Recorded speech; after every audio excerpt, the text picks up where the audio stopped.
Hello, ladies and gentlemen, and welcome back to the Steel City Sports Report, where we talk everything Steelers, Penguins, and Pirates. I am your host, Brady Vini. Going to be honest, did not think that I would be doing this today, after we were live Friday for the NHL trade deadline, but so much has happened over the weekend that we just could not ignore it and push it off to Thursday. We do have another live stream tonight. Hope you go check it out on the channel. We will be live here again at around 8 o'clock as Paul Skeens totes the rubber for Team USA against Team Mexico in the World Baseball Classic. But still, I don't care. We'll have two live streams tonight because there is so much to talk about, especially NFL free agency. And though the Steelers did not sign this player, they did fix their wide receiver to issue. We will start off the show here in a matter of moments talking about who the Steelers traded for, also a signing or two they made in free agency, and other things going on in free agency that directly affect the Steelers or are of interest to Steelers Nation. After that, we will then get into some Pittsburgh Penguins talk. The Penguins, since we last met like this, had our normal weekday live streams. They played a game against Buffalo. Quite honestly, sucked.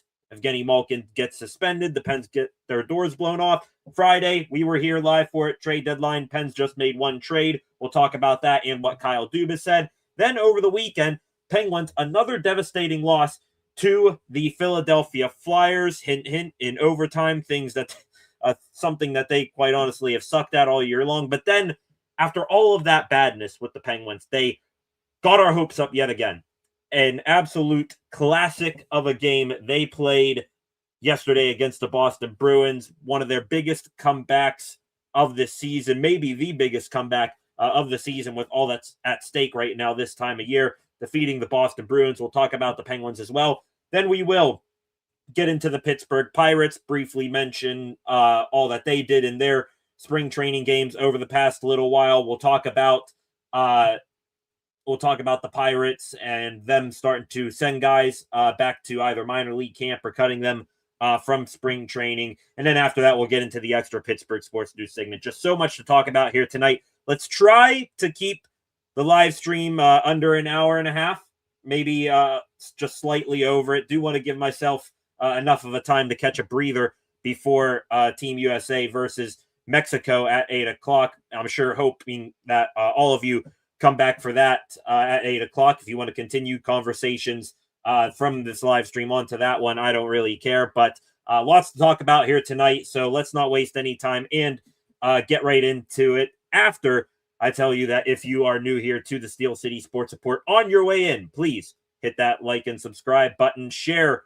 this live stream right now. Turn on notifications so that you never miss a thing here on the channel again. And in the comment section, any thoughts, questions, or opinions that you may have here tonight, please leave those in the comment section below. Also, go give the channel a follow at Steel City SR on Facebook, Instagram, and X. And not sure if there's going to be an SESR 60 tonight. Going to be totally honest. It depends on how long this goes. If this doesn't go, too long here, which I highly doubt it, this live stream, then I'll try to record an SCSR 60 real quick. It still might be out past a baseball game later on tonight, but at least, like I said, please come back for the baseball game here tonight. As a matter of fact, let me see if this works real quick. I do have the thumbnail for the game here tonight. Give it 1 second to load up here. It should be an awesome game here tonight. We'll talk about it more in the Pirate segment of the program here tonight, but please come on back later on, a little bit before 8 o'clock, or if not at 8 o'clock, I'll be live for that. Team USA versus Mexico. Big Paul Skeens, Tall Paul, Q Country Roads himself. He is on the mound here tonight. Excited to watch that. I even got the little score banner popped up for that tonight already. But let's not waste any time and let's get into the things that we need to talk about here tonight. And also, shout out to all of you in the comment section. I see all of you in here right now. Flacco in here. What a day. Concepts actually was in here at around 3:30 when I made this live stream. I think Concepts, you might have been a little bit anticipating me to go live here tonight after the move the Steelers made today couldn't help myself but go live. I'll get to your comments on the moves here in a second. My dad here in here as well. Hope everyone having a happy free agent Monday here on the Steel City Sports Report. Let's hop into it.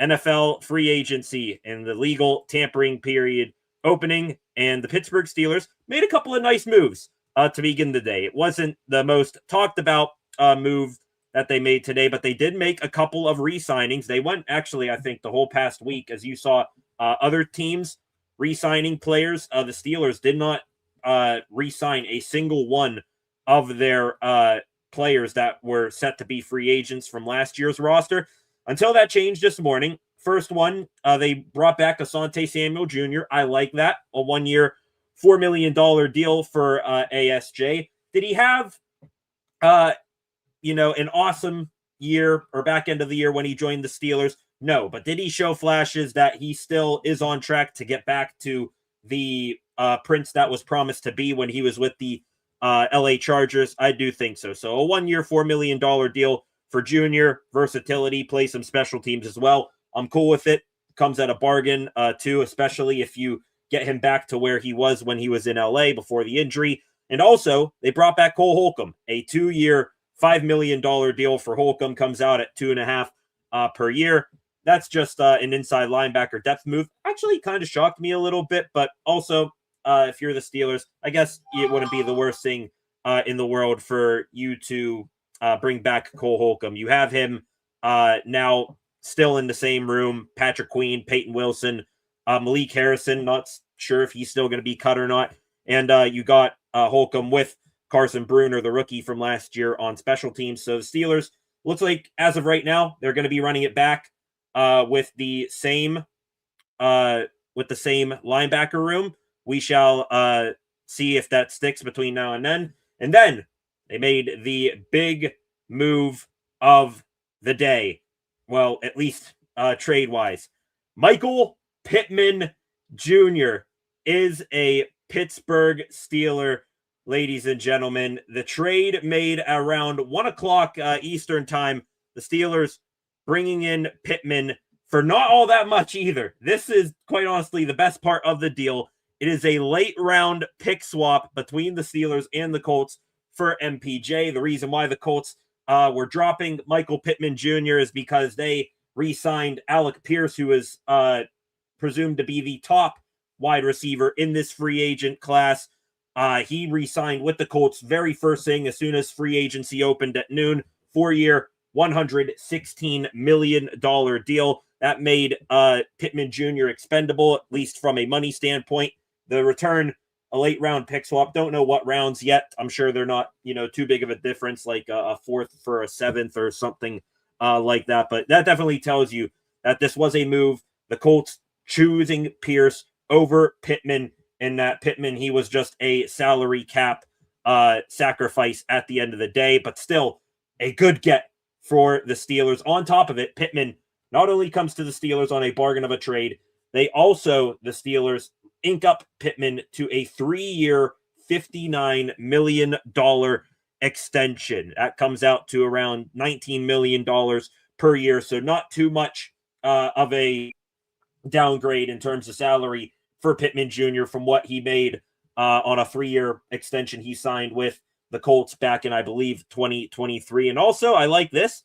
Shout out Spotrac here. The Steelers now top 5 in terms of wide receiver money, AAV, across the league. Kind of crazy.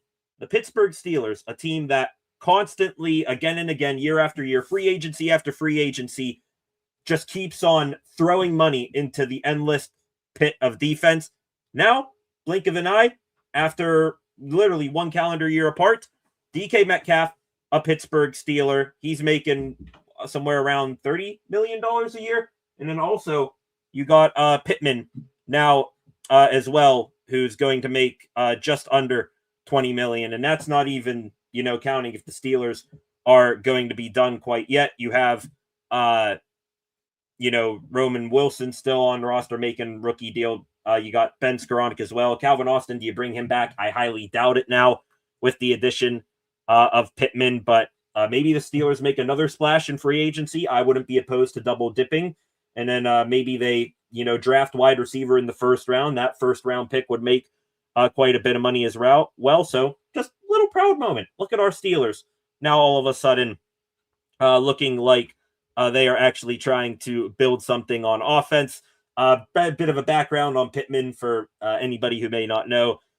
28 years old, Michael Pittman. So he's reaching 30, but he's not there quite yet. Still got a few years of good football ahead of him. Big body, just like DK Metcalf, 6'4", 223. I don't think wears, that as much as Metcalf. Metcalf's built like a brick you-know-what house, but Pittman, he's more refined. Was the 34th overall pick in the 2020 draft. That was the same year and same round that the Steelers took Chase Claypool, I believe, 53rd overall. So Steelers just missed out on Pittman then. 6 years later, they do not miss out on Pittman this time around. Last year, Pittman production still good, has slightly, started to show a decrease in his production. Had a few 1,000-yard years, and then I think over the past 2 years, his production has started to tick down a tiny bit. But last year, Pittman still 80 receptions, 784 yards, and I believe a career high 7 touchdowns. So looking at the surface as it's still, I like it. And especially I like that production because does anybody remember who Michael Pittman's quarterback were last year off the top of your head? It was Daniel Jones, which Jones beginning of the year pretty good, but then played the Steelers. Jones sucked, tore his Achilles not too long after. Then they turned it to 44-year-old Phillip Rivers, and he played well for a 44-year-old, but still not quite the, proficient quarterback that he once was. And then Riley Leonard, who was a rookie and, still rookie quarterback. Don't care what he did, but Pittman putting up those numbers still with that trio of quarterbacks, and he's, not inexperienced when it comes to going with a carousel of quarterbacks there. He's played with a ton, and he's still produced throughout his career. I like that for that component of the trade. Pittman also fits the mold of this. I guess it's become a reoccurring theme now where every offseason, the Pittsburgh Steelers, they go out and they bring in at least one guy that has just burned them in a game. Last year, Kenneth Gainwell, when he was with the Eagles 2 years ago, torched the Steelers when the Steelers played in Philadelphia. Pittman fits that role as a guy who was a Steeler killer to where now he is a member of the black and gold. Last 2 games against the Steelers, Michael Pittman, 6 catches, 113 yards. Before that, 9 catches, 115 yards. So Steelers, they get a dog that plays well against them. It's a whole if you can't beat him, join him type scenario there. And also, maybe above all here, what I like about Pittman, I love the trade, what we gave up, or, at least what we know what we gave up so far. I'm okay with the contract. I like, that he can work with any quarterback and that he produced well against the Steelers. Probably the best compliment that you could give to Michael Pittman Jr., a no-nonsense type of guy. And when is the last time you could say that the Steelers legitimately added a wide receiver that brings little to no drama on or off the field and still can be one of your best receivers, on the team? People say, oh, look, Ben Skoranek, nice guy, Roman Wilson, not much to complain about him from a personality standpoint. Thing is, those guys, they're bottom of the depth chart guys right now. Steelers, it'd be nice to, get that guy that is going to lead the group and not just be there to make sure that he's in the spotlight, throw a hissy fit like a George Pickens, drop the ball and throw a hissy fit like Deontay Johnson, become a TikTok star like Juju Smith-Schuster, and production takes a back seat, become Chase Claypool, $1 million body and athleticism, but a 10-cent brain on the field. He also went to the TikTok side as well. Now you have a top of the depth chart guy in Michael Pittman Jr., who is just going to go out there and be fully committed to football. and ball out for you on a regular basis and not give you the slightest worry that he is going to throw a hissy fit when the ball doesn't come his way or, get into trouble punching fans with blue wigs. So love that aspect from Michael Pittman. Also, funny here, saw this from Aditi Kinkabwala. Apparently, Pittman puts in nearly 6 figures of investments on equipment and rehab stuff outside of the facility. So on his own dollar, Pittman, goes and gets like cryo treatment, in the, freezing chamber. He has an oxygen chamber, red light bed, all that. Don't know what half of this stuff means that Michael Pittman puts into his everyday routine, but Pittman might want to keep doing that because Steelers facility, not exactly the best in the NFL. Pittman posted after he got traded, black and gold, all exclamation marks. Good start for him there. Didn't do black and yellow like what some other players do. And also, this cool from Pittman. He said that it's crazy. His wife, Kiana, had a dream about a month ago that he, Michael Pittman, was wearing a Steelers jersey. And now God working in crazy ways, that dream now becoming a reality for the Pittman family. So welcome to the black and gold, Michael Pittman. Very excited about that. I know you all are excited about that as well. Please let me know in the comments, more than you have already, your thoughts on the matter. And also, if you have any issues with it, I'm really struggling to find a negative right now with this deal. And also, mark your calendars. I think we can all now put in Sharpie on our calendars on the wall, March 9th, Steelers wide receiver trade, and just leave it as vague as that. Calendar year to the day. Steelers last year traded for DK Metcalf. I believe that was the night before free agency. And now a year later, Michael Pittman Jr. in the black and gold. So looking forward to 365 days from now when I meet with all of you, seeing who the Steelers trade for next. On to free agency itself. The Michael Pittman trade, of course, taking over much of Steelers Twitter here today, but also free agency. That is a big thing going on here today. And the Steelers at least made one key addition, bringing in a player from the outside in free agency. Jamel Dean, he is now a Pittsburgh Steeler as well, coming over from the Tampa Bay Buccaneers. A 3-year, $36.75 million deal for Jamel Dean. And I like this addition too. Now, did I have Dean, near the top of my corner list that I would have liked? If I put one together, he probably would have been, but I love it. Jamel Dean, veteran guy who actually can still play. Crazy. Joey Porter Jr. doesn't need to play with either, another young, inexperienced guy opposite him or an old guy that's, about ready to hang up the cleats. Now you get a legit veteran presence with Joey Porter Jr. that can still play. Jamel Dean, last year, PFF grade. I know we all take PFF grades with a large grain of salt here. Matter of fact, maybe the whole damn shaker of salt. But Dean, last year, had a, I think, 90 coverage grade per PFF, one of their top corners. Only allowed 1 touchdown in coverage over the last 2 seasons per PFF. So now you pair Dean, who only has allowed 1 touchdown over the past 2 seasons, with Joey Porter Jr., who has not allowed a touchdown yet in direct coverage. You pair those two up, that's a recipe for success. And Dean also the 5th best free agent per PFF in this free agent class across all positions. So great stuff there for Jamel Dean. I love that ad.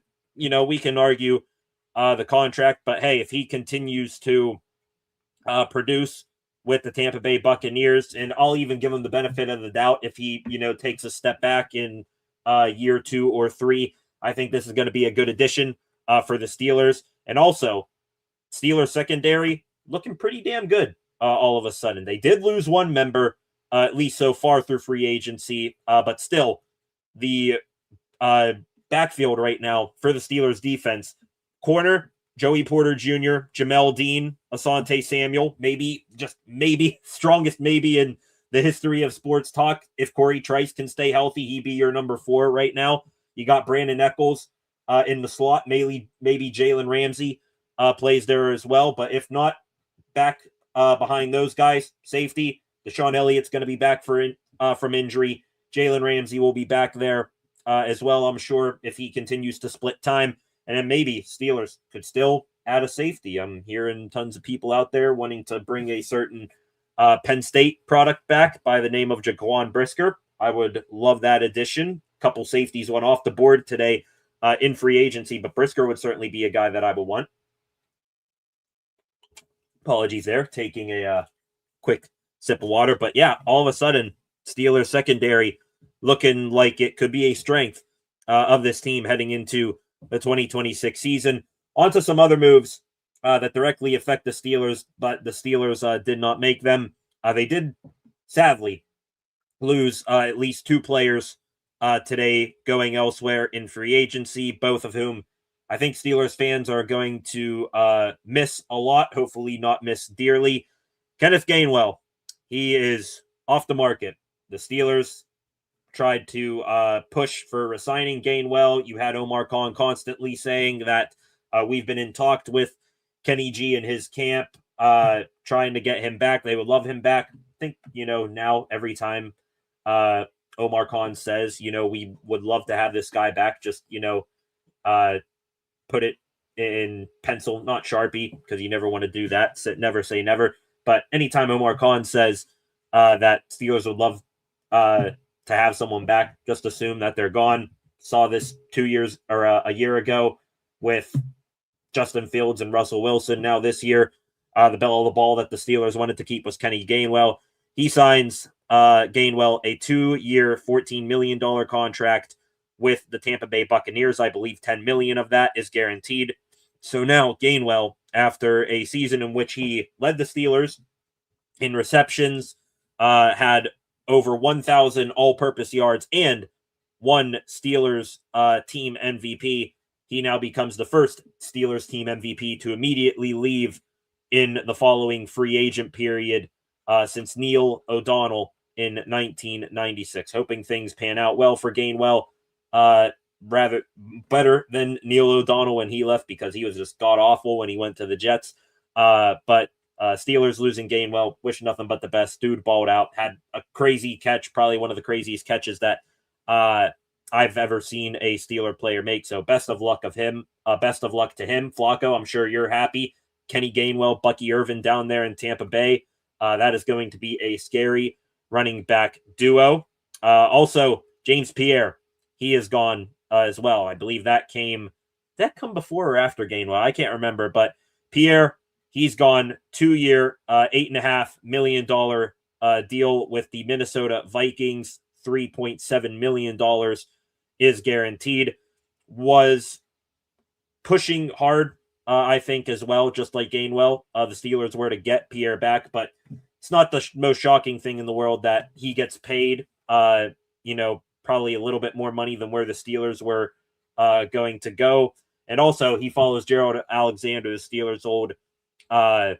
Steelers' old defensive backs coach. He's now with the Vikings. So there goes James Pierre to Minnesota. Would have loved to have both of those guys back, Kenny G and Pierre. And it's not like the contracts were outlandish, but I mean, hey, no offense to Kenny Gainwell. If I can get a big-time playmaker at Michael Pittman, I'm taking Pittman, the wide receiver, over Gainwell, hoping Gainwell the best, but still need more production from the wide receiver position than we do running backs. And also, Pierre, love you. Thank you for being a dog on special teams and turning into a shutdown corner at times last year. Jamel Dean, hopefully he picks up for Asante Samuel, or hopefully Asante Samuel Jr. and Jamel Dean pick up where James Pierre left off. On to some other moves, not related to the Steelers, but they do affect the Steelers. The quarterback market, that took a couple of hits today. Tua Tagovailoa, he got released down in Miami. Miami Dolphins eating $99 million in dead cap money. That is an NFL record. Tua, he goes to the Atlanta Falcons. Thank God. I did not want Tua here. I think all of you, or at least most of you, didn't want Tua here as well.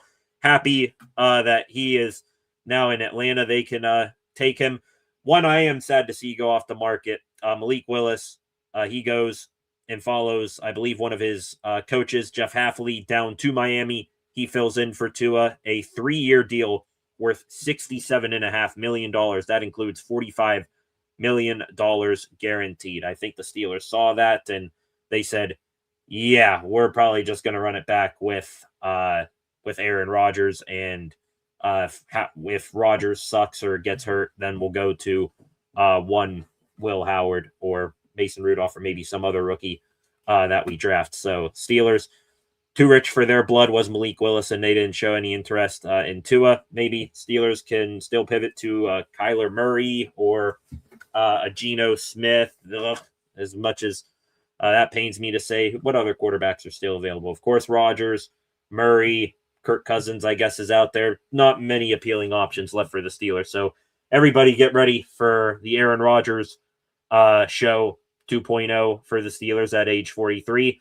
On to the Baltimore Ravens. Before we laugh at the Baltimore Ravens and how well of a day they are having free agency-wise, I'm hoping you're picking up all my sarcasm here. They did make a big move over the weekend that we have not talked about on this channel. Max Crosby now is in the AFC North. The Ravens trading for the 5-time Pro Bowl defensive end back on Saturday.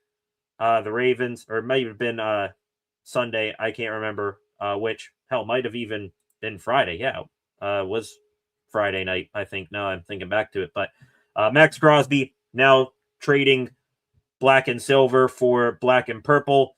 Ravens giving up 2 first-round picks, a 2026 and 2027 first-rounder in the deal. And that is the first time in the Ravens' history, 31 years, that the franchise used a first-round pick to trade for a player. Crosby, I think, has a couple years left on his deal as well, so he's going to not be a rental here for the Ravens. He's going to be here for at least the next 2 to 3 years. Lamar Jackson knew about it, dropped a big boom gif in the morning on Friday morning, a couple hours before the trade happened. By the way, Ravens apparently actively working on signing Jackson to a new long-term extension. We'll see if that gets done. But the Ravens, they had Crosby. Now their defense, Crosby, Kyle Hamilton, Roquan Smith, Nnamdi Madubuike, assuming that his neck is all right, and Nate Wiggins. Also, prayers for Joe Burrow's health.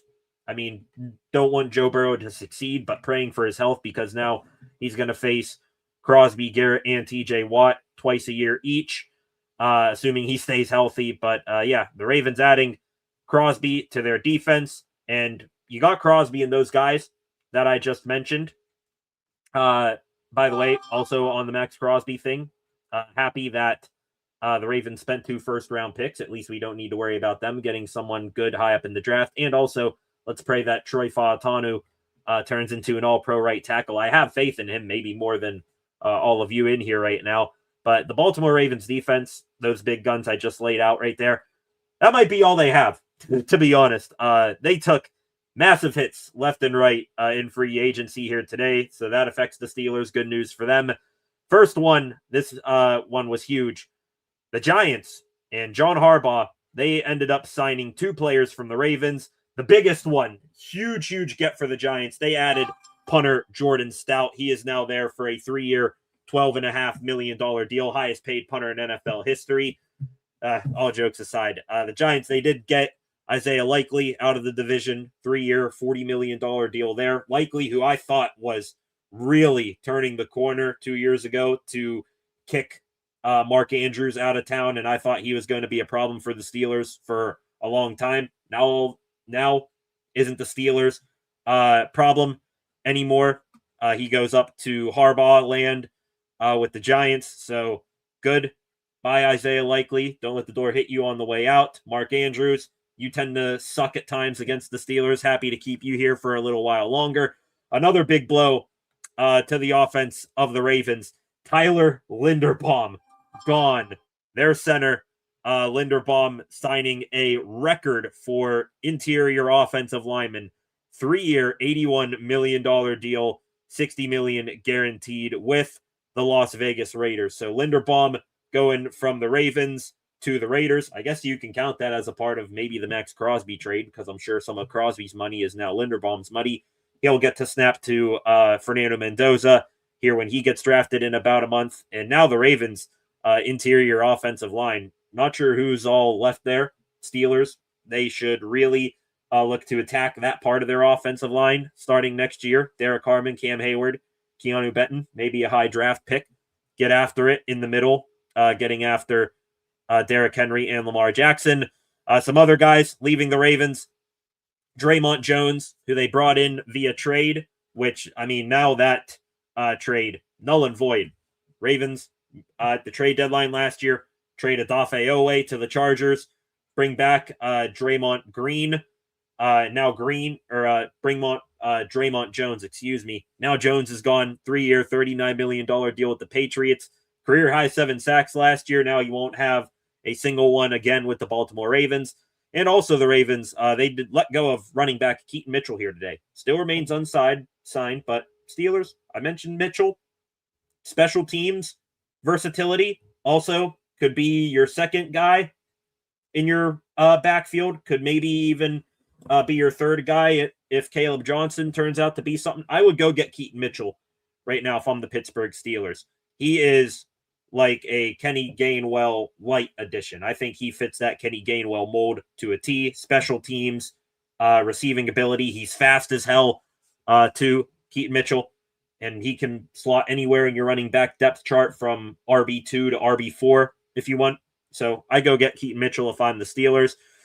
The Cleveland Browns as well. They lost a few guys in free agency. Linebacker Devin Bush, former Pittsburgh Steeler. He is out of the division as well. Exchanges the AFC North for the NFC North. He goes to the Chicago Bears, a 3-year, $30 million deal. And also defensive end Cam Thomas, for the Browns. He went to the Atlanta Falcons, a 1-year, $3.1 million deal. The Browns did add some guys back. They got guard Zion Johnson on a 3-year, $49.5 million deal. So pretty much 3-year, $50 million for Zion Johnson coming to Cleveland from the LA Chargers. The Browns, they went into this free agency class having all 5 of their offensive linemen on expiring contracts. They traded for Titus Howard at right tackle. Now they add Zion Johnson at one of the guard spots. And they also added safety Brian Cook. I want to say one of you in the comments section right now, you mentioned at some time last week, maybe how would you feel about Brian Cook, or maybe it was Jalen Thompson. I forget, one of the two. How would you like the Steelers to add one of these guys? I said at the right price, yeah. This wasn't the right price, though. This is the Cincinnati Bengals, these next 2 signings. So Cook, not a Brown. He instead is a Bengal. 3 years, $40 million for Brian Cook. I think, having Jalen Ramsey and signing Jamel Dean and also having Joey Porter Jr., that's going to need a big boy contract.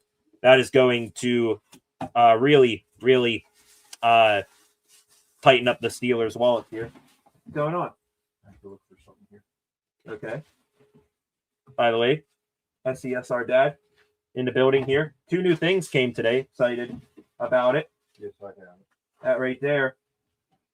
Here, hand those here. We'll show them off real quick. Let me stop sharing the screen. What's going on, guys? Bit pause. Got some new additions to the building. I'm hoping, one thing I did not mention about the Michael Pittman thing, I'm hoping that it's not a situation from last year when we got all excited. We had George Pickens and DK Metcalf, because hoping Metcalf all of a sudden doesn't get traded or cut.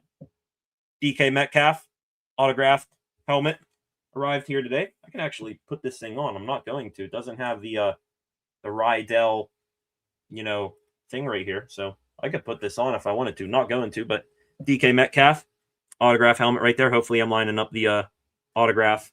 All right. Like that. Also, this one here, very excited about. He's from my alma mater. Have his jersey now. Had that on stream for you guys a little while ago. Ooh, geez. This right here, Jack Ham, autographed mini helmet. Hall of Fame class 88. That right there might be one of my favorite new additions here to the room. Got a Jack Ham autographed picture somewhere over here, right off screen. This is going with it. That right there. Some good stuff right there. Excited to get those up here in the room. Probably going to be off camera here. I got some space on top of this entertainment center. Got an Alex Highsmith helmet up there. I'm sure Metcalf's going to go next to him. Jack Ham, though, I'm wondering if I should put him with the picture, if I should put him somewhere in shot here. Jack Ham, favorite Steeler legend there. So excited to get those two things that came in here today. Shout out SCSR Dad for bringing those in. Appreciate you, Dad. Also, back here, after a show and tell right there, just wrapping up the free agency talk here today. So the Bengals, they add Brian Cook, out of the Steelers' price range. If he was going to be more affordable than that, maybe the Steelers would have taken a swing. But as soon as I saw that contract, I just knew there's no way they were going to pony up that money for a safety. They might as well just draft one high in the draft to, sit behind Jalen Ramsey and Deshaun Elliott at that point. Also, the Bengals, they added a pass rusher, Boye Mafe, coming from the Super Bowl champion Seattle Seahawks, 3-year deal, $60 million.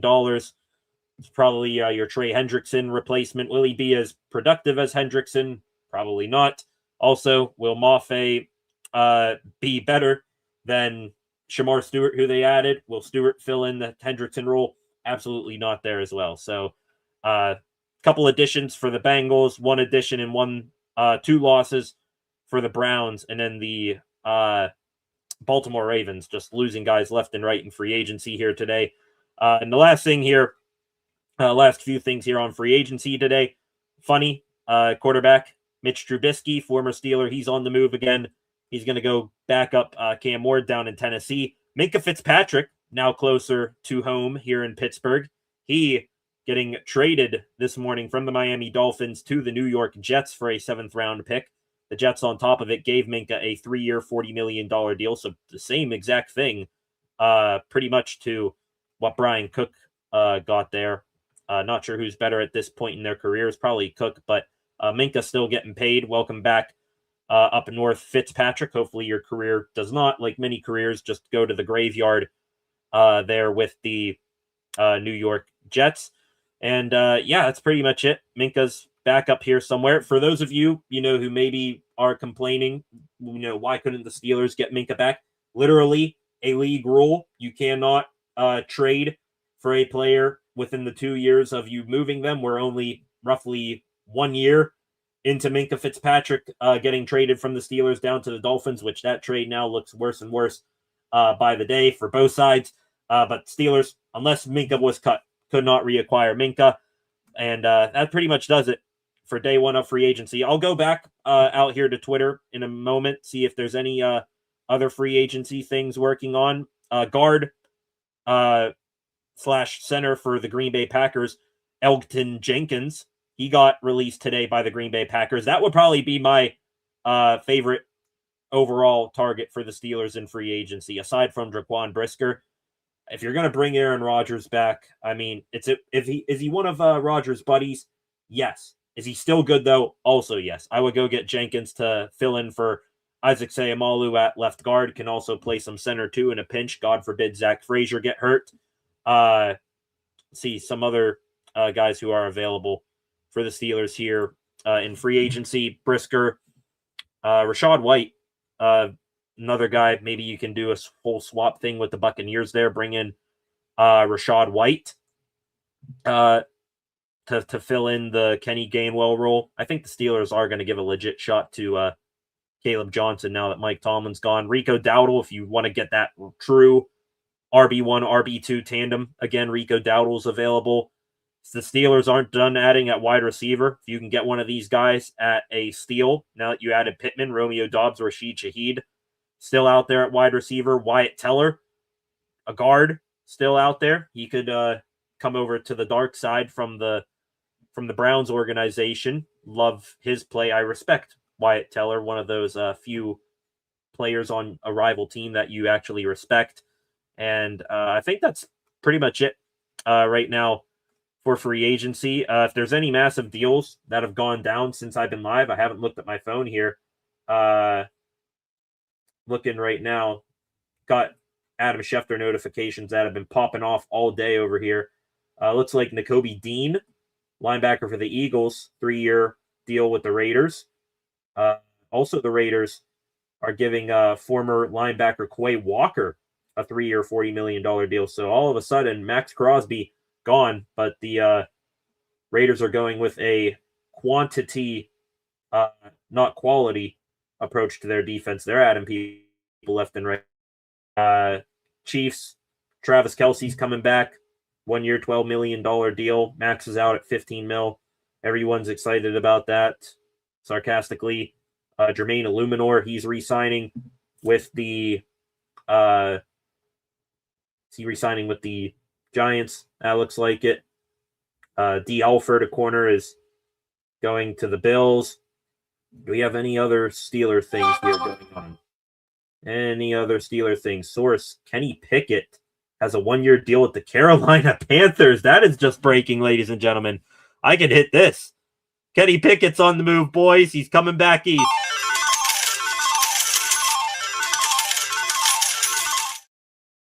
Welcome back, Kenneth Shane Pickett. He's back east, boys. Also, quite honestly, to a team he could have gone back in the, 2022 draft? Remember when we all were sweating bullets back when we had the Kenny Pickett fever? Oh, is he going to go 6 to the Panthers? Instead, they took, I think, Ika Mekwonu, the tackle. So Kenny Pickett now going to an organization he could have started his career with here. Looking here, is there anything else going on free agency wise? A couple other big deals that I didn't talk about just because they didn't relate to the Steelers, like Mike Evans. He's now gone to the San Francisco 49ers. I mentioned Alex Pierce. Not sure if there's too many other free agency deals that you guys want to talk about, but good start. Not much movement from the Steelers, but at least the moves that they made, I like and I'm cool with. From the Asante Samuel re-signing to the Michael Pittman trade to signing then Jamel Dean in free agency. So we'll see what's next. If the Steelers add anybody else over the next 24 hours or maybe while we're live here tonight. And also, can they get any extensions done with, some of those players on expiring rookie deals we talked about? I think Darnell Washington the other day posted a cheeky, emoji over a picture of him.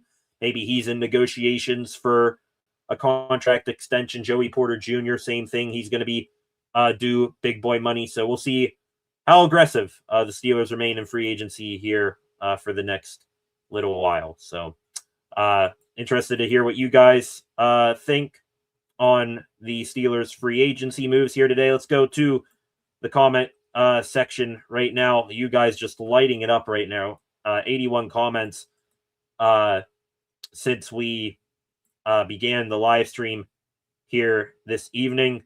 Going to start at the top here, of course. Concepts, you got these in well before we even went live here tonight. Jamel Dean is a Steeler. I'll miss Pierre Island, but Dean is a great signing. Agreed. Wide receivers are getting paid. Makes Pittman's extension seem very reasonable if it's accurate. Yeah, wide receivers, they tend to be the most lucrative free agents that get signing. Like Alec Pierce getting 4 years, $116 million.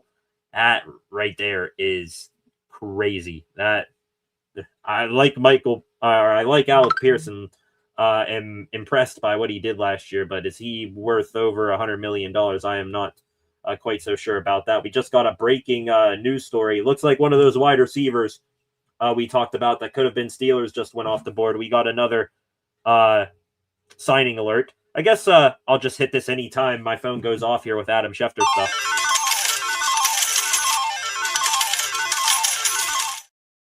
Looks like we don't need to talk about Rashid Shaheed anymore, and the Steelers maybe still having interest in him. Shaheed re-signing with the Seattle Seahawks, a 3-year, $51 million deal.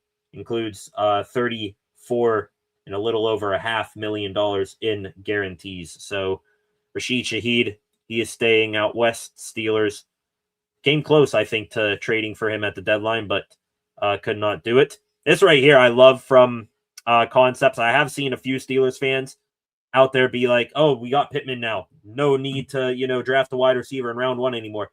No. If one of those big three, Tate, Tyson, Lemon, if they are still on the board for you, or if they are within realistic shot of trading up for, I'm still doing it. Forget just getting a wide receiver 1. I want to have a wide receiver 2 as my wide receiver 3. And I want to have a wide receiver 1 as my wide receiver 2. If there is still, one of those fantastic draft eligible wide receiver prospects on the board, I'll even go as far to say a Denzel Boston or a KC Conception,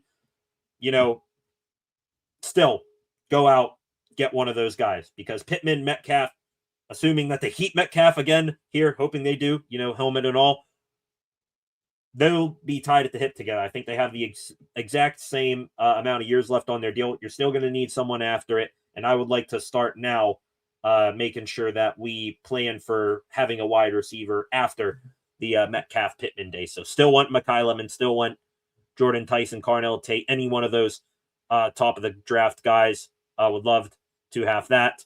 Flacco here worried about wide receiver. We'll see what we got with Caleb Johnson. He's going to get a real chance now and not be in the doghouse of one Mike Tomlin. Maybe we get to see what he's all about right now. THP here. Welcome, THP. Your Dallas Cowboys pretty quiet. Oh, no, they did make a trade. They got Rashawn Gary. Forgot about that one from the Packers. So they added him, but heard there was some rumors from a certain NFL dog account. Love you. Shout out Ricky Scoops. That you guys could have been going after Trey Hendrickson. Not sure if that's still on the table for you guys. Pittman isn't the fastest, but makes catches and difficult catches at times. From what I saw, yeah, dude's just an all-around ball player. He doesn't need to, fit any specific mold for the Steelers. If you can just add a dude that goes out there and balls, I'm cool with it. So Pittman, clutch player. Also, hopefully, no hard feelings with the Steelers overall for Pittman. We remember 2 years ago, DeMonte Casey taking off his head in Indianapolis. Hopefully, that's an issue with Casey and not with the Steelers as a whole. Patrick Shelton in here. Sleepers has Tyreek Hill, 92% chance he play for them.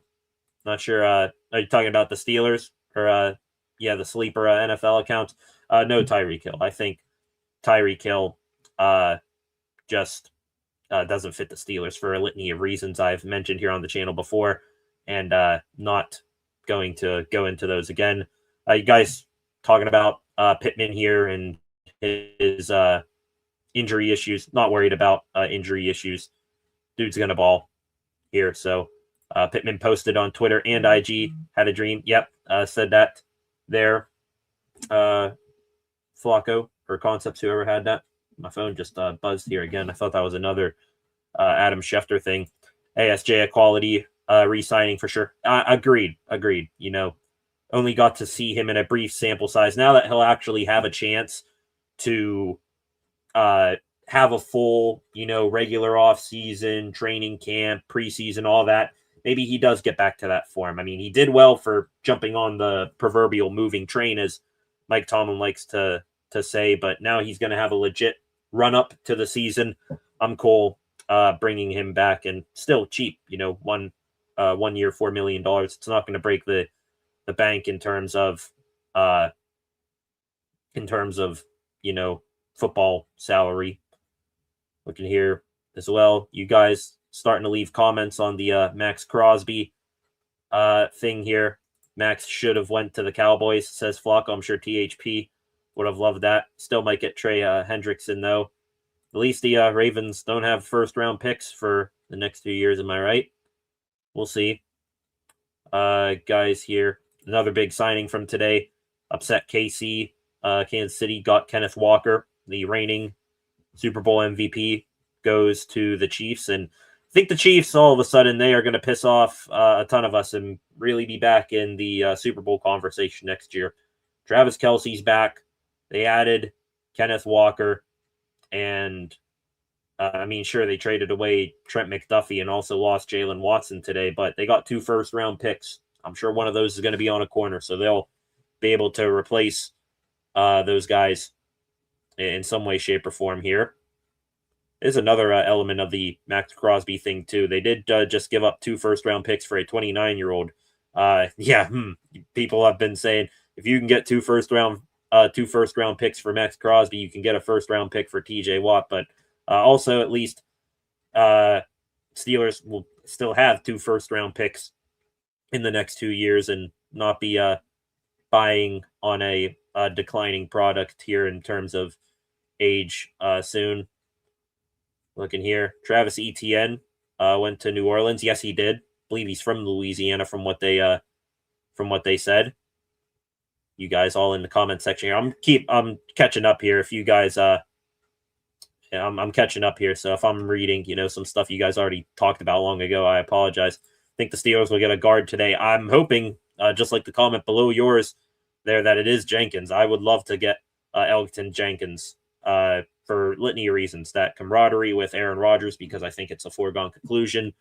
A-Rod's going to be back at this point, and also still would love to have that veteran presence on that still young line. You still got guys going into their third years, so still babies in their NFL careers. On the right side of your line, Frazier, McCormick, Faatanu would still love to have that steady Eddie leader in the building. And also, Jenkins, tell me he's not a fit for the Steelers, too.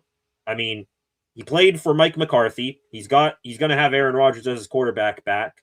I think, not sure if he played with this guy, but maybe he at least, knows of or has some sort of connection with Jari Evans, who's the Steelers' new assistant O-line coach. Campen, our new O-line coach, I think, coached Jenkins before. So good connections there between the Steelers and Jenkins, and might not need to pay all that much to Jenkins. I'm sure you'll need to pay, market value, but you won't need to go overboard in terms of money to convince him to come here. So would love to get Elgton Jenkins here.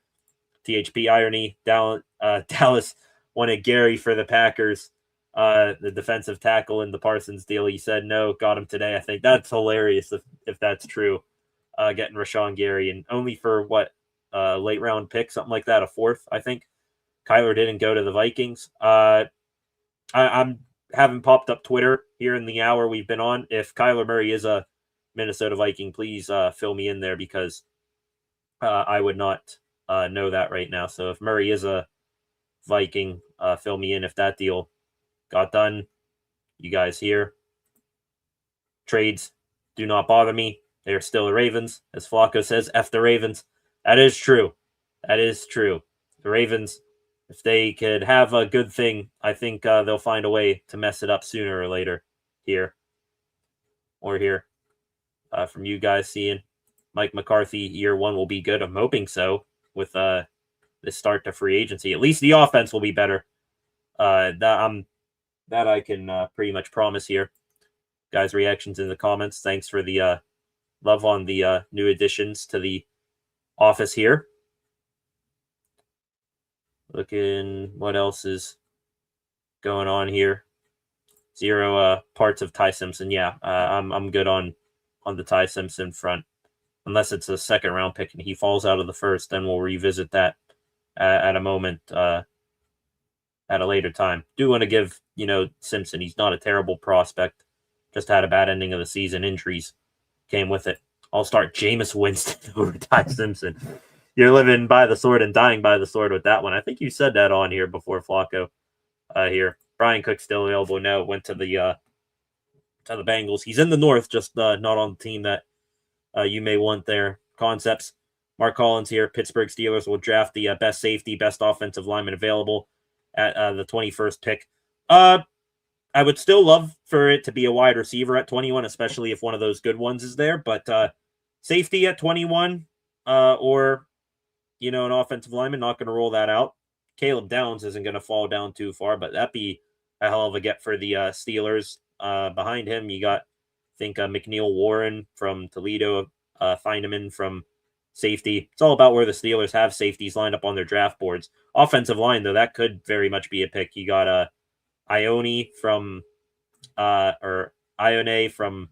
State, a couple of other guards that could go high in this draft. The Steelers interviewed at the Combine, so definitely keep an eye on O-linemen early on in the draft here. for the Steelers. This one right here, I wanted to mention this with the loss of Kenny Gainwell. Shout out to you, Mark, for bringing this up. All of a sudden, let's just say we have some sort of crazy world. We know that running backs come out a dime a dozen anymore, and their draft value is pretty low.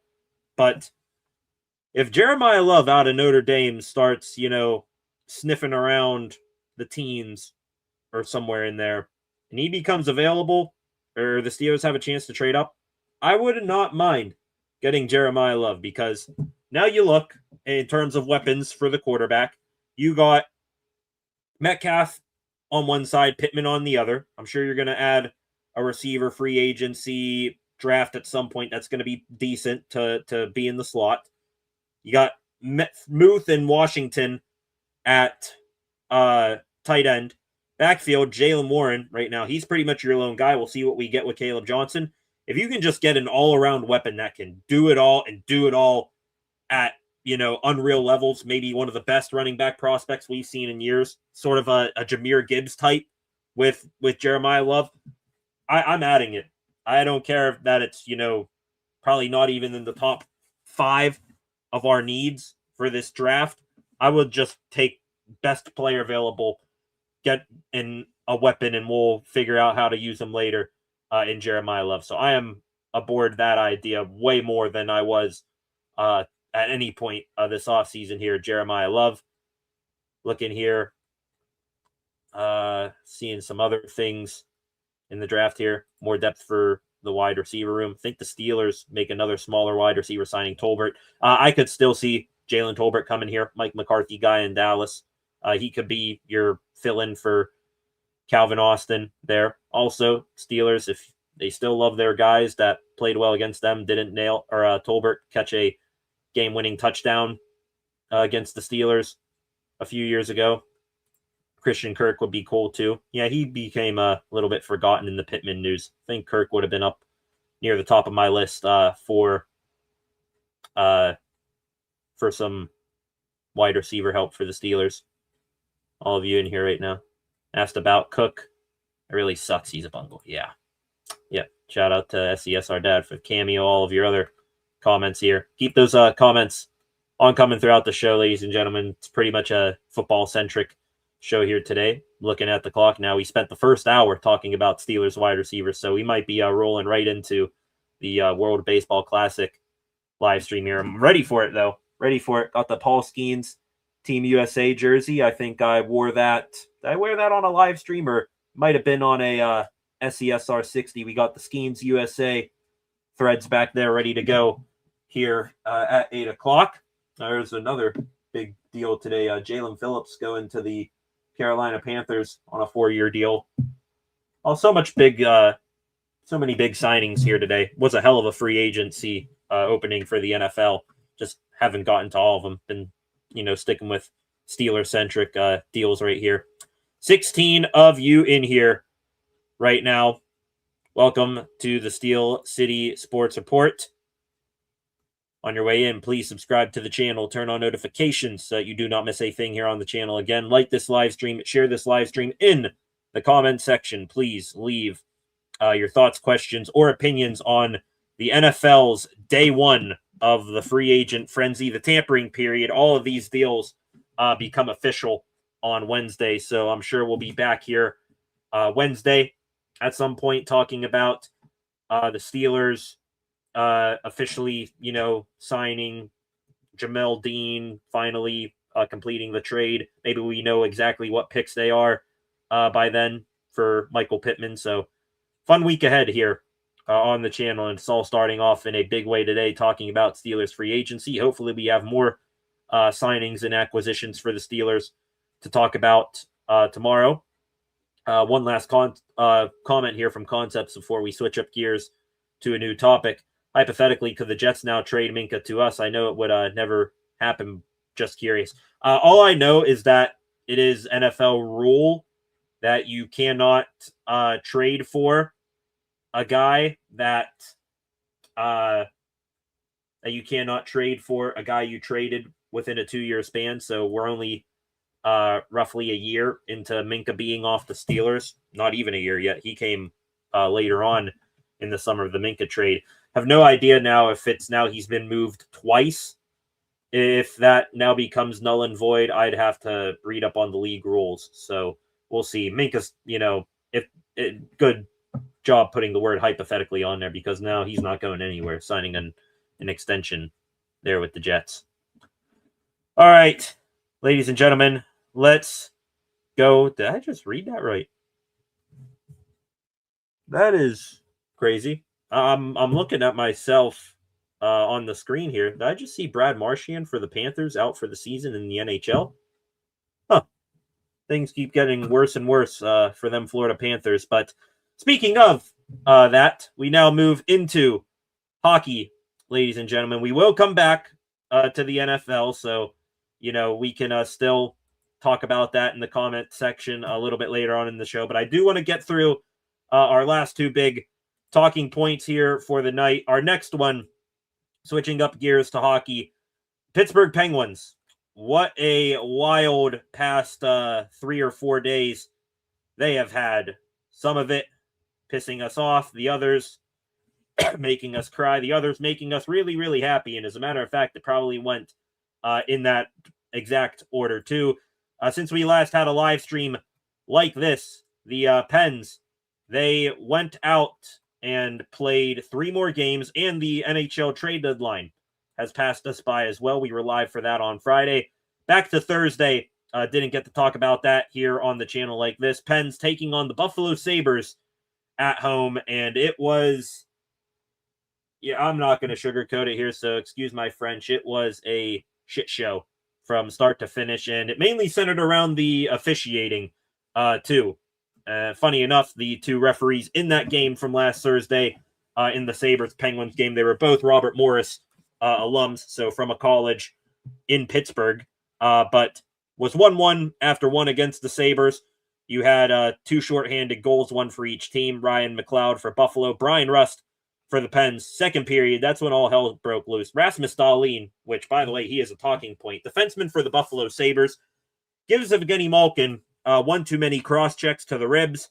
Malkin retaliates, swinging his stick and slashing Dahlin in the neck. Gino ends up getting ejected from the game and also gets suspended for 5 games by the NHL. He's already served 2 of those games. We'll talk about those 2 games here in a minute, but Gino getting a 5-game suspension by the NHL Players Association for slashing Rasmus Dahlin. That was the maximum amount of games he could have been suspended at this point in the season. I mean, do I understand that Rasmus Dahlin has quickly become one of the biggest pests in the entire NHL? Yes. I mean, I'm sure you don't need to be a big hockey fan to see what happened in the Tampa Bay Lightning Buffalo Sabres game from last night. Tons of fights, high scoring. Dahlin ended up being targeted again. But I'm not saying, who's wrong, who's right, but common denominator, Rasmus Dahlin's in the middle of all of these crazy altercations right now. But if you're Malkin, I understand Dahlin is annoying and he gets under your skin and, will give cross checks to ribs constantly, but situational awareness and discipline was needed for Gino there. Pens are already down Sid. They're still down Sid right now. We'll see if he comes back on this road trip the Pens are about to go on, but can't have it. Malkin's the number 1 guy you look to when Crosby's out of the lineup, and now he's out of the lineup for the Pens as well. So Malkin ended up getting suspended 5 games. Go a little bit further than that in that Buffalo Sabres game. The Sabres took a 2-1 lead in the second period. There was a goaltender interference on Arturs Shilovs that the Pens challenged. Was not overturned. So a week apart, the Pens see their goaltender get teabagged. It's called a good goal. You go back to the weekend before Thursday night's game. Anthony Mantha barely grazed Igor Shesterkin and did not initiate contact. That goal gets called back. Kind of like what's a catch in the NFL. What is goaltending interference in the NHL? So, Pens upset about that, especially Chris Letang. I had one post on Twitter. I have it pinned on my profile right now for the Steel City Sports Report that took off like I could not believe. Chris Letang can read his lips clear as day. Fast forwarding to the end. Was 4-1 Buffalo. After 2, they ended up scoring on that power play. The Pens had to on the penalty the Pens had for failing to win that challenge. Final score ended up being 5-1. Game wasn't all particularly close for the Pens since Malkin got kicked out. Penalties galore against the Penguins. Officiating was bad. Pens were bad. Malkin was bad. Pens are bad on challenges this year. The Penguins now 3 for 10 on coaches' challenges against goals this year. The 3 that they've won were offside calls. The 7 that they lost were all goaltender interference. And also Malkin, by the way, I wanted to mention this.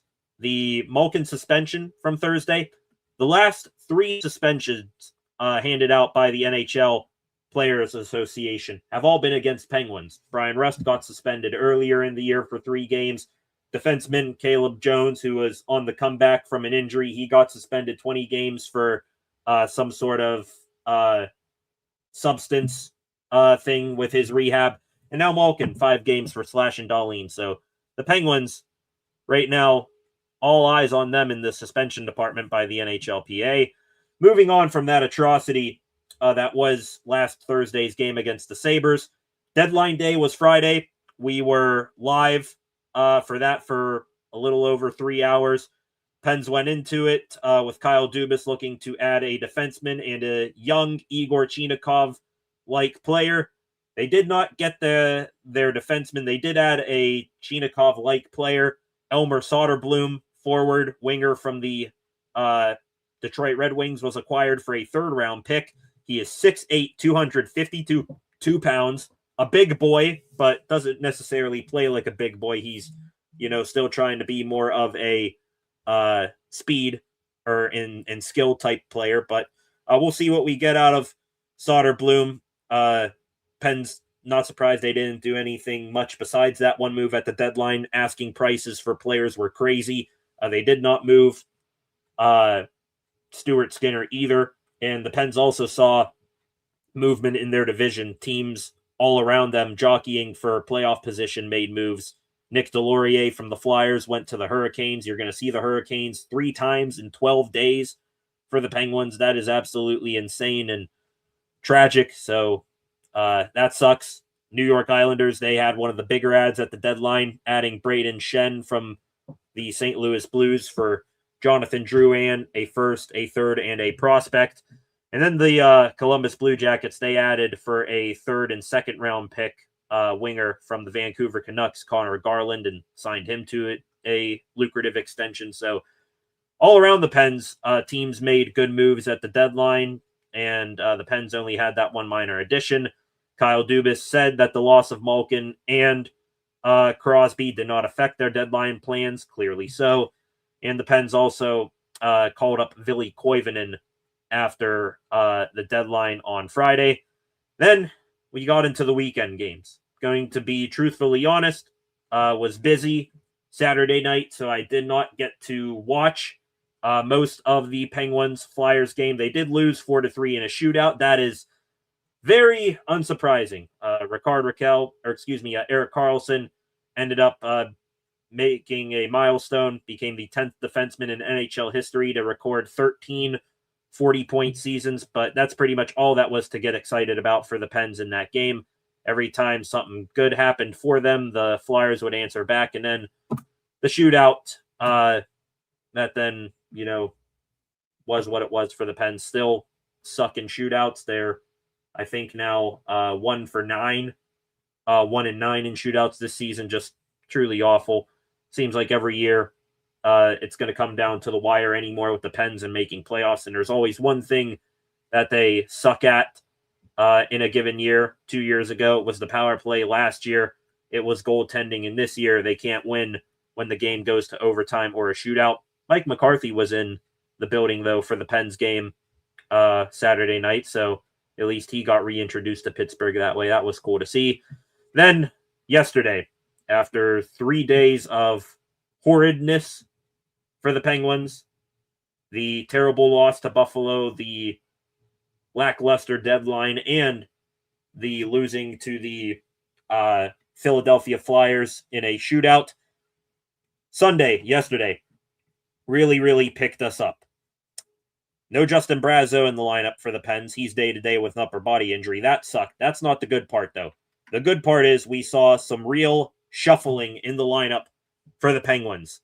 Ricard Raquel, Brian Rust, Igor Chinakhov was a line. You had Tommy Novak with Anthony Mantha and Ville Koivunen. Thought that line had a good game yesterday. Elmer Soderblom made his Penguins debut with Ben Kindle and Avery Hayes. And also, they split up the defense pairing finally of Sam Girard and Chris Letang, which hasn't worked for about 2 weeks since the Pens traded Brett Kulak. Girard, Letang, both, same style of play, did not work. So they put Ryan Shea back with Chris Letang, thank God. And also, Sam Girard got paired with his old Colorado teammate, Ilya Solovyov. So I like that move, and didn't, turn out to be seemingly be the correct moves early on in the game. Boston, midway through the game, ended up having a 3-0 lead because Pavel Zacha continues to be a Penguin killer. Second period, with about 5 minutes left, Pens were on the power play. The comeback began. Igor Chinakhov, who's pretty much become the Pens' best forward out there without Crosby or Malkin, power play goal. Still the hardest shot that I have seen from a Pittsburgh Penguin in quite some time. He got the first goal on a 5-on-3 power play. Then, third period, about 7 minutes in, Connor Dewar, phenomenal backhander, spinning off a defenseman. That gets the Pens within one. 33 seconds later, Anthony Mantha somehow finds himself with space on a half breakaway, dekes out the goaltender, goes 5-hole, ties up the game at 3. Pavel Zacha for the Bruins ended up completing a hat trick a little bit later on to put the Bruins up 4-3. But then the Pens again answer, and it's Ant-Man Anthony Mantha again. Shot from the point is stopped by the goaltender Korpisalo, but he finds the rebound and tucks it home. 4-4. We go to overtime. Everybody holds their breath. Thank God they didn't need to do it for too long.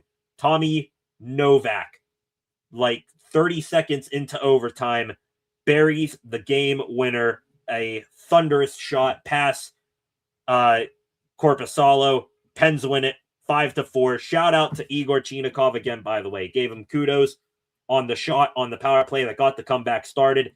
He also was probably the biggest contributor, aside from Novak actually shooting the puck on the game-winning goal.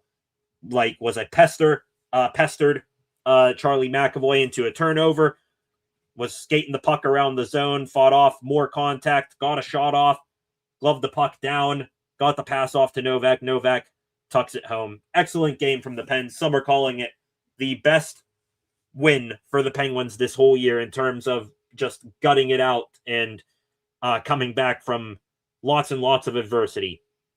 Pens down their 2 top stars, 3-0, over halfway through the game, and they come back to win it 5-4. It is truly incredible. Novak, good job on the game-winning goal.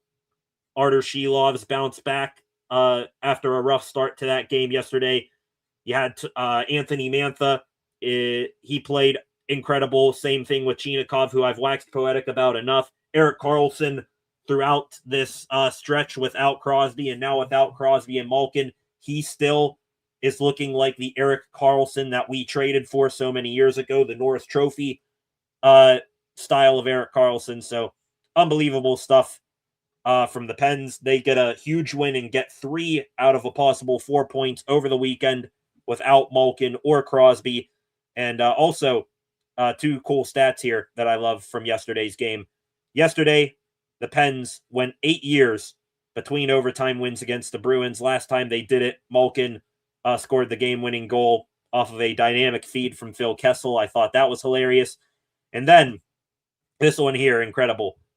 The Penguins, the last time they had a 3-goal comeback without Sidney Crosby or Evgeny Malkin, one of those two, in their lineup, it was February 10th, 2001. I was not born yet. Incredible. Incredible for the Pens right there to get that win against Boston, who's had their number over the past few years. So shout out the Pens. looked like they were heading for disaster this year, but damn it, if they didn't bounce back and make me believe a little bit with that performance yesterday. So good stuff with the Pens. Now they need to prove it to me once again, because they're about to go out on probably the toughest 5-game road trip that they have had in years. And I think there's even a statistic out there in terms of strength of schedule. The Penguins do have the toughest schedule from here to the rest of the season. Tomorrow night, 7 o'clock, you got the Hurricanes and Penguins down in Raleigh. Pens, that's a house of horrors for them down in Raleigh. They never win there. They're going to try to do it without Malkin and Crosby. They then go out west. They take on Vegas, who is top of their division. Utah, who is looking like a damn good hockey team in the playoff hunt this year. And then the Colorado Avalanche, who are, probably the top team in hockey this season. And then they wrap it up by going back to Raleigh, North Carolina, to take on the Hurricanes again in their own barn. So you're going to really find out a lot about this Penguins team over the next week and a half. So let's see what comes of it here. Please pray for the Pittsburgh Penguins. 13 of you still in here right now. Switching up, gonna switch up gears one last time, go into baseball here for one second after I'm done reading these comments, but back into football for a hot minute here. Do see that, have the notification here. I guess I'll hit it anytime I see an alert. I'll hit this.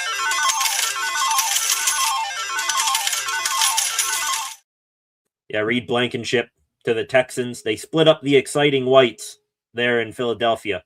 If it wasn't for, or maybe, I don't know, who would you say is getting hit harder by the first day of free agency here, the Eagles or the Ravens? Because both of them, they have lost a lot, especially on the defensive side of the ball here, because that's like the third or fourth guy from the Eagles defense that now is going elsewhere. So, yeah, the Eagles, they are getting hit really hard right now. 3 years, $31.5 million. That's a nice price tag there for Reed Blankenship. Look in here, Sayamalo to the Cards. You're joking. Really? Gonna take my first thing here for the day. Let's go here through Twitter. Sayamalu really go to the Cardinals. I mean, kind of knew it was gonna happen, but it still sucks to see him go nonetheless. Did have a good start to his Steeler career, and then I think at the end of it, we all knew that it would probably be best. That just puts even more emphasis. Elgton Jenkins, gonna need you in a big way now, so let's go and do that. Seeing this here, am I reading this correct? I am going to... I don't know if this is real or not. Apparently, the Steelers have an offer on the table for Tyson Bagent of the Chicago Bears. It's believed to be a third-round pick. Okay. If that is true, the Tyson Bagent thing here, then a third-round pick, I mean, see if you can talk him into a fourth or something. If he's coming in here to,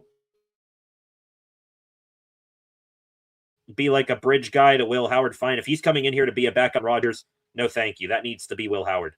I'm really interested in Bagent if that is, not, if that's, because Rodgers we know isn't coming back. So, yeah, no thank you there on Tyson Bagent, but we'll see where it goes. Seeing if there's anything else here going on. Steelers insider Brooke Pryor said on ESPN that the team now believes Aaron Rodgers will be back in 2026. Yay. Another summer, ladies and gentlemen. Here we go. Waiting for Rodgers to make a decision here. Let's see here. Where's this Isaac Sayamalu thing? Let me go here. Just look it up. Isaac Sayamalu to the Cardinals. Yep. Or no, wait. That's an order thing. Here it is. Arizona Cardinals have agreed to terms. Veteran Sayamalu, $31.5 million. Oh, so that $31.5 million was for Sayamalu, not Blankenship. How many years? 3 years, $31.5 million. A lot more than what the Steelers would have paid, but I will take those words back if they end up signing Jenkins to the same thing. And this is pretty cool here. The MLB posting this. Paul Skeens started his college career wanting to serve his country and fly fighter jets for the Air Force. Playing baseball was just for fun. 5 years later, he will be one of the aces representing the United States of America in the World Baseball Classic. That is a cool as hell post there for the MLB. And that now, ladies and gentlemen, will take us into our final big story here of the day. Not really, anything in particular here, but there is, still spring training and that going on for the Pirates. And also it will help us play into what we got going on later on tonight here on the channel. Spring training for the Pittsburgh Pirates continues to roll on, and they played many more games since we last spoke. I think they played 3 Friday, Saturday, Sunday. And Pirates, when we were live for the free agent frenzy a few days ago, they ended up losing to the Toronto Blue Jays. I believe that was 9-2. Had a couple decent things go on there. I believe, I want to say, who started that game? Let me see if it's here anywhere. Yeah, right here. They lost to the Blue Jays 9-2. And Bubba Chandler, okay start for him back on Friday. 3 innings pitched, struck out 5, only gave up a run on 1 hit, but still control. Would love for him to dial back the walks. He walked 3 players in 3 innings, so Bubba, keep working on that. Connor Griffin, hell of a defensive play as well from him in that game. More on him in a moment. Saturday, Bucks ended up bouncing back. They took down the Detroit Tigers 5-3. Hard hit in the game, single up the middle for Connor Griffin, so maybe that batting average that people were throwing it fit about, saying he needs time in AAA. I think they can pipe down a little bit now. Griffin isn't just hitting bombs anymore. Thomas Harrington in that game for the Bucks. He had a solid outing. 4 innings pitched, 2 hits allowed, no runs, just 1 walk with 2 strikeouts. Not a big strikeout guy, but getting soft contact for Harrington like that.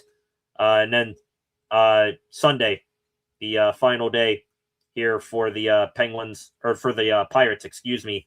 They were winners 9-7 yesterday over the Boston Red Sox. In that game, I think you saw a pretty much the entire starting lineup for the Buccos. You had Carmen Majinski get a start in that game. He went 3 innings, gave up 5 hits, struck out 4 though, 1 earned run, so not the worst start for him. Billy Cook, good game.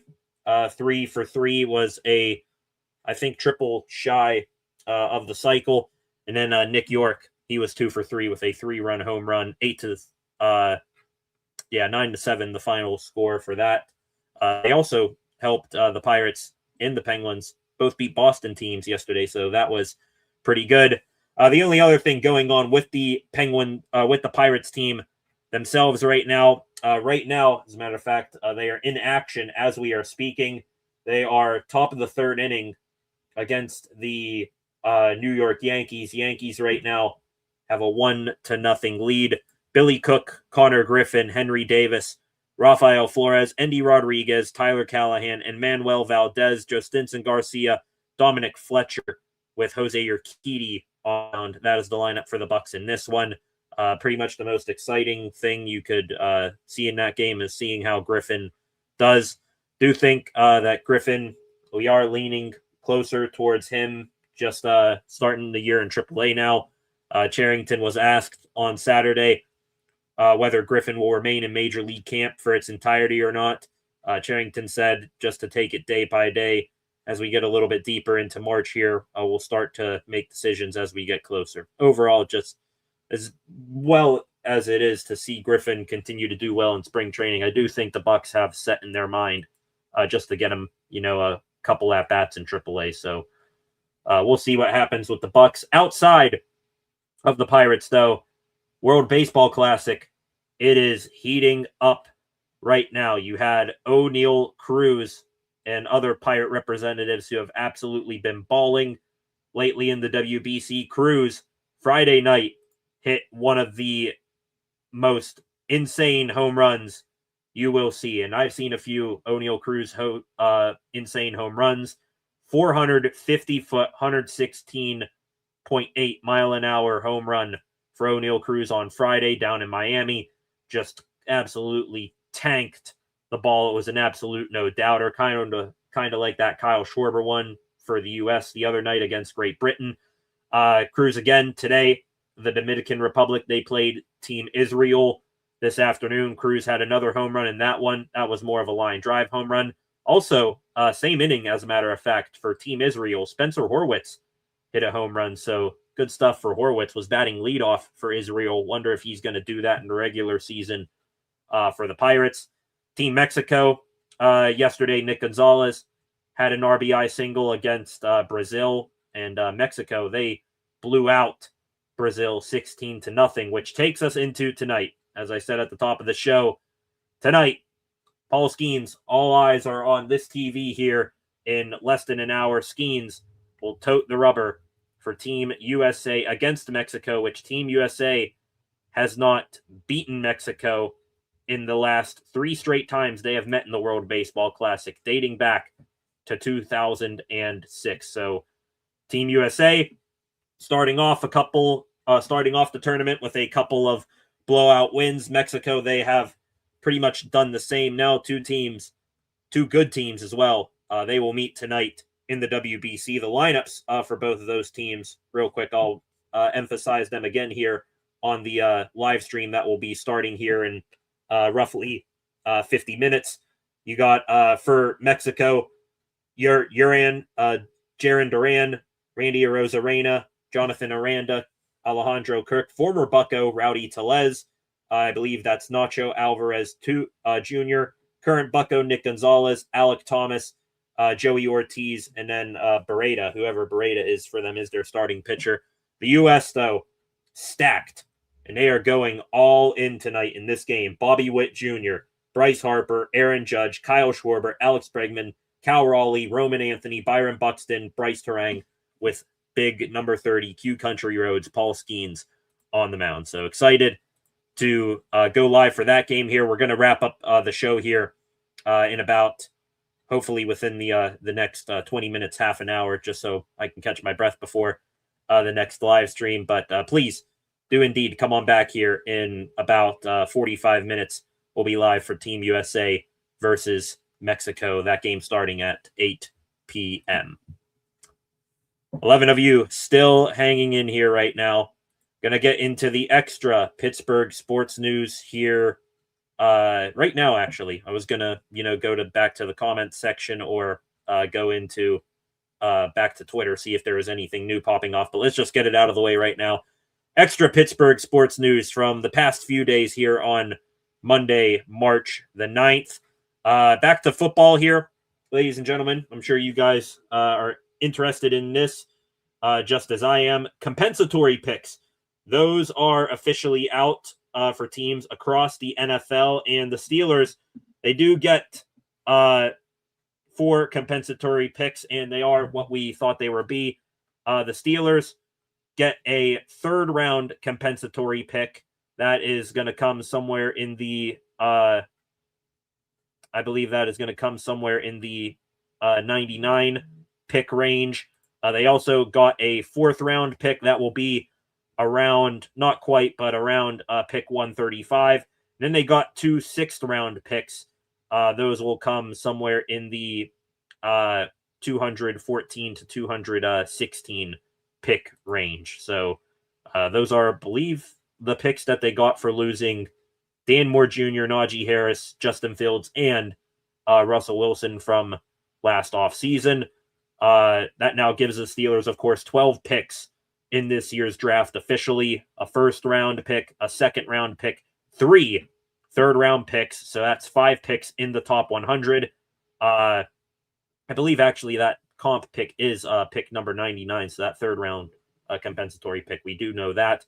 2 fourths, a fifth, 2 sixths, and 2 sevenths. So Omar Khan, he's got a ton of draft picks to play with between now and draft night. We'll see if he moves any of those to maybe move up in the first round, or if they stick and pick with most of those draft picks. Also, back to free agency here in a moment. Here for a moment, the Steelers did play a part league-wide in this free agency period this season. Apparently, there was a new rule that was approved that not many people talked about until Tom Pelissero mentioned it last night. This year, the tweets from Pelissero: a subtle but significant change when the NFL's free agency negotiating window opens Monday. For the first time, clubs may conduct one video or phone call with a maximum of 1 hour with up to 5 free agents rather than communicating strictly through their agents as in the past. The Steelers proposed this rule change, and it was quietly approved last spring. Each call can last a maximum of 1 hour, a positive for everyone involved, including the players, who will actually get to talk to coaches and others before making life-changing decisions. So that was cool from the Steelers. I actually like that rule. I have no idea why it wasn't a thing in the past. Instead of, talking directly through the agent, you can, sell the player a little bit more on your organization directly, instead of, trusting that the agent is going to say everything you want to say.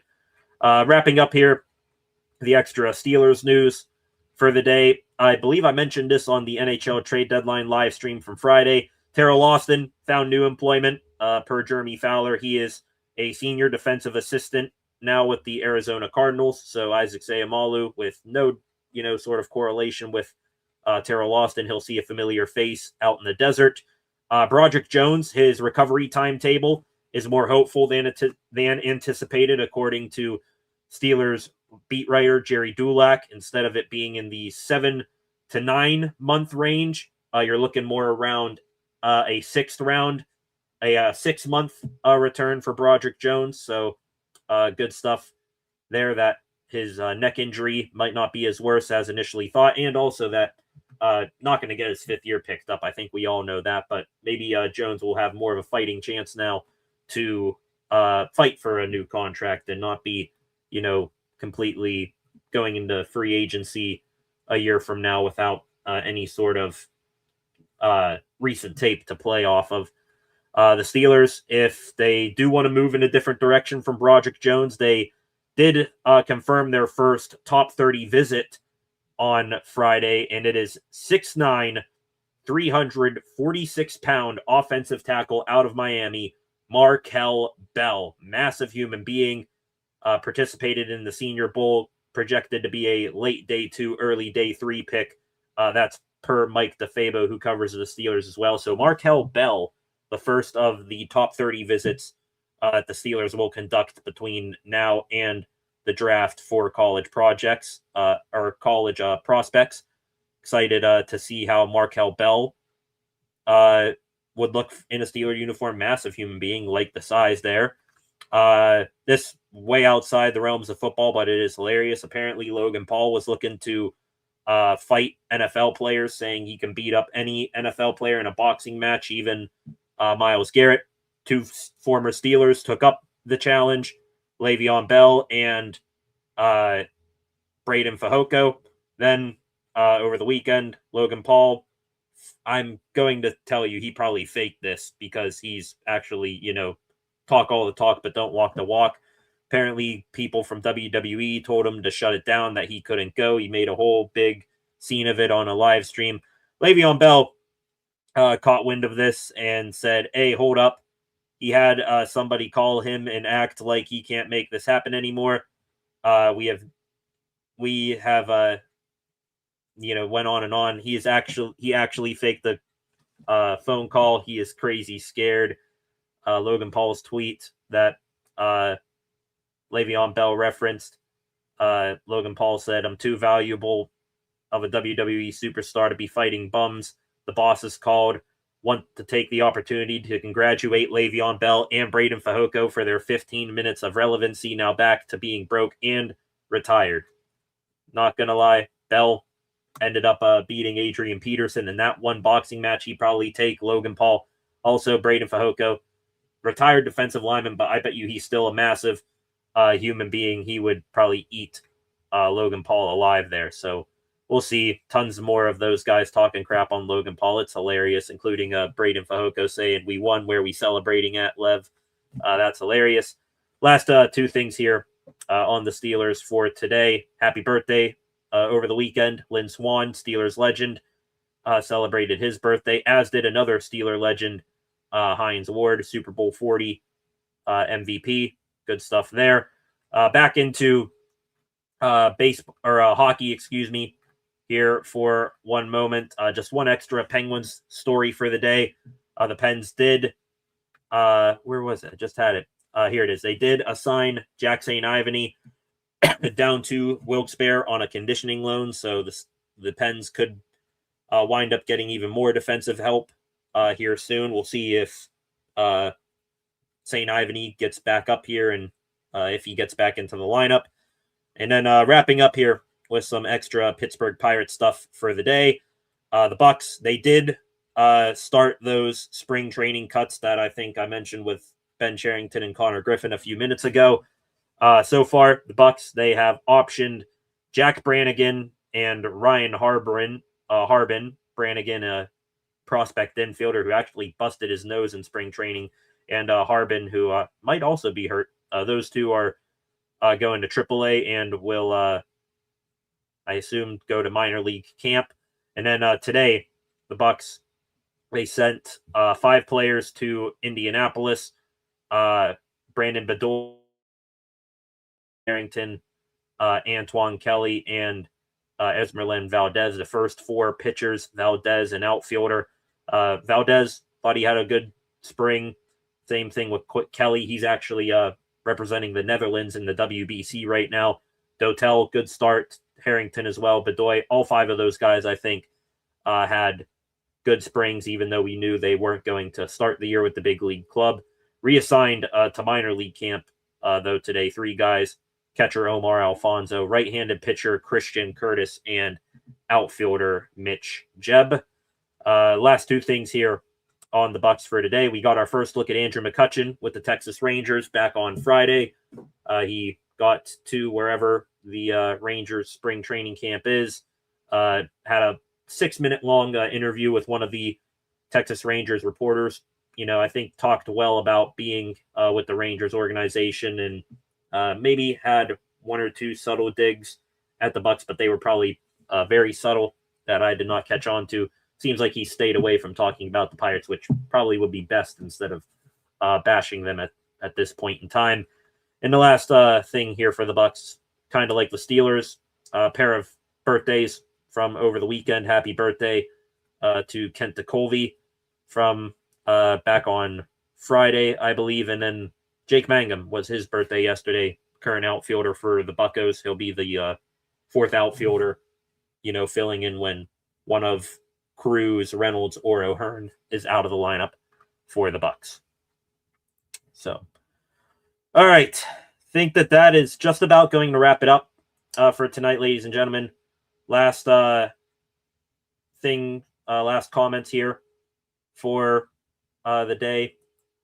Hoping you guys, again, all come back for the live stream here. That's going to start in probably about 40 minutes, if I had to guess. THP, Connor Griffin, make opening day. Want him to, would rather him, you know, learn from his struggles in the MLB rather than, you know, just go down to AAA and continue mashing there. I'd want to keep him in the MLB and let him learn on the fly there rather than waste any more time down in the minors. Would be really awful if the Bucks got off to a cold start this season, especially with production and field work on the left side of the infield. So, yeah, hopefully Bucks don't get burned by sending Griffin down if, and I think ultimately when they do. Freight Train coming in here tonight. Welcome, Freight Train. You're all good there, Freight Train. Glad to have you here as always. I'm sure you had a fun first day of free agency for the NFL. Flacco, we'll take them picks. Agreed with that. I think the Steelers are playing that game again here in this free agent cycle. I bet, are going to get some compensatory picks from like Kenneth Gainwell and James Pierre, and we'll see how many other picks they get from other guys that would leave. I think Gainwell should fetch a decent comp pick if he produces the way we think he can down there in Tampa Bay. James Pierre as well. Maybe he gets a constant look up in Minnesota. Shout out Thomas. He stopped by here today as well. And we'll end it on this here from Flacco. Indeed. Elgton Jenkins next. Got to replace Isaac Seumalo. Somehow would be cool if it were him. So that's going to do it here today. Ladies and gentlemen, want to thank you for coming back like this on the Steel City Sports Report tonight for another regular news live stream. Update on the Pirates game here to my right. Connor Griffin just struck out against Max Fried. No shame in striking out to that guy. It's 3-0 Yankees here. I think we're in the 5th inning, if I had to guess. So we'll see how the Bucks do here. But please, again, come on back here in about, I'd say, half an hour, a little bit over that. We'll be live here on the channel momentarily for USA versus Mexico. Not sure how many WBC games we are going to tune into throughout the night or throughout the tournament here, but hang on here. I'm seeing your comments, guys. I'm seeing your comments. Is it true? Tell me it is true. Let me get this off the screen here. We might need to indeed roll right into the next baseball live stream here. Let me go back here. Let's see if we're correct here. Did the Pittsburgh Steelers just make a big signing?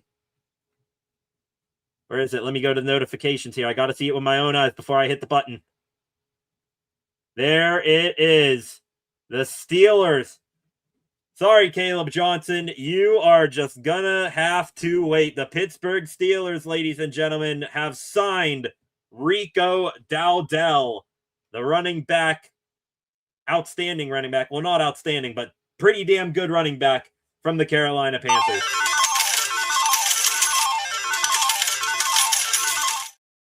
Let me pop this up here real quick. We'll spend the next few minutes talking about this.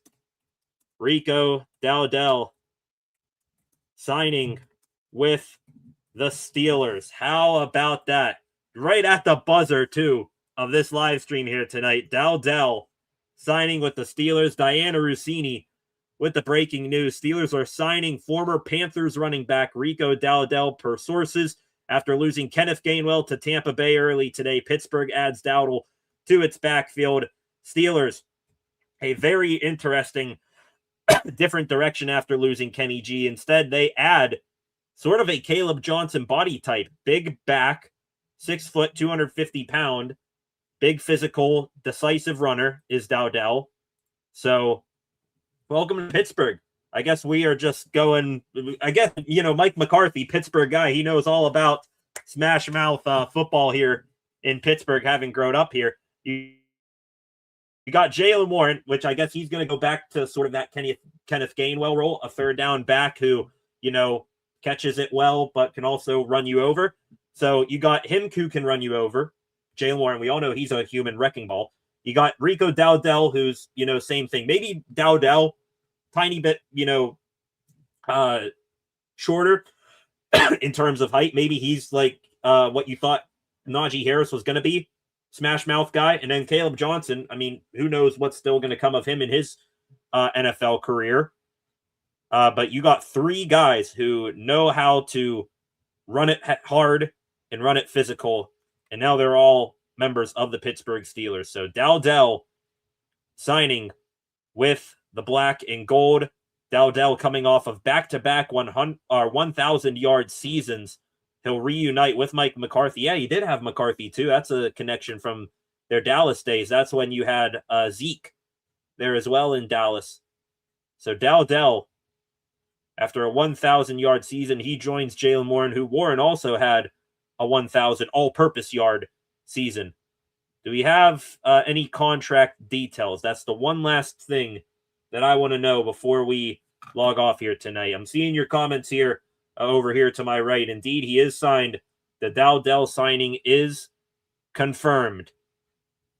Just waiting now to see if there is any more details on this at the moment. In the meantime, we got some other signings going on in the NFL. Kendrick Bourne is going to the Arizona Cardinals on a 2-year deal. The Ravens lost another defensive back. Ardarius Washington goes to the Giants on a 1-year deal. So he goes to his old head coach, John Harbaugh. And looks like we got safety Dane Belton signing a 1-year deal with the Jets from the Giants. Rico Dowdell, let's go. That excites me. It's hitting me now. Dowdell, thank you all in the comment sections for just spamming that in there right before I hit the end stream button here. Dowdell confirmed to the Steelers. So we rely for at least one big move here tonight. That's exciting. We get more here on Rico Dowdell here. Is it up here? Got the CBS Sports free agency tracker. Let's see if it's down here at all for the Steelers. No, they still just have Jamel Dean right there. But yeah, Rico Dowdell. Excited for that move. Really, if you let go of Kenneth Gainwell, your team MVP, they're seeing go off the market today. It was the best you could do. It might even, who knows, be an upgrade over Kenneth Gainwell at the end of the day, just, not in the way that Gainwell produced. Dowdell, 6 foot. Let's see if I can pull up his Pro Football Reference page. 6 foot, 215 pounds. Was drafted in the...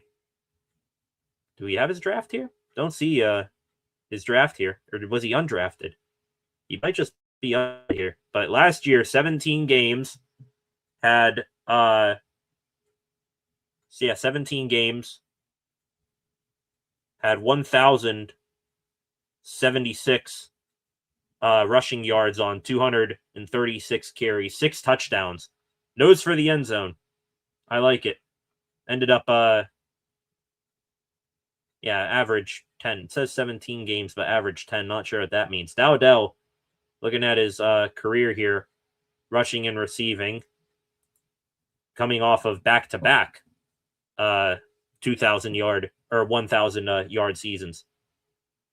Had a 1,079 rushing yard season with Dallas in 2024. So that was when Mike McCarthy's last year. When McCarthy left, so did Dowdell. And now McCarthy's like, yeah, get me one of my guys.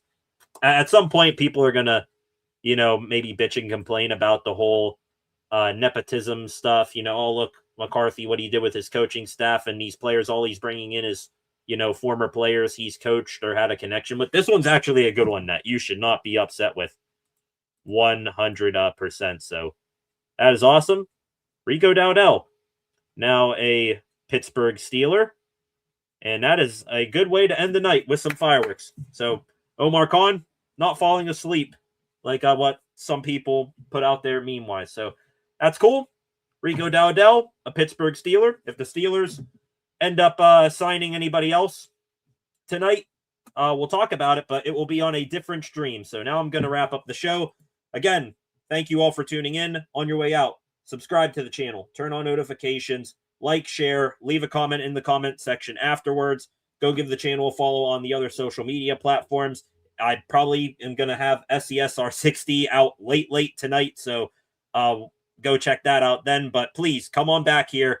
We are now probably 25 minutes away from this channel being live once again. USA versus Mexico in the World Baseball Classic. Paul Skeens is on the bump. Please come on back here in a few minutes. See you then. Have a good rest of your Monday night. Let's enjoy the rest of it with Team USA Baseball here in a little bit. Have a good one. If you don't come back, hoping you do. Peace.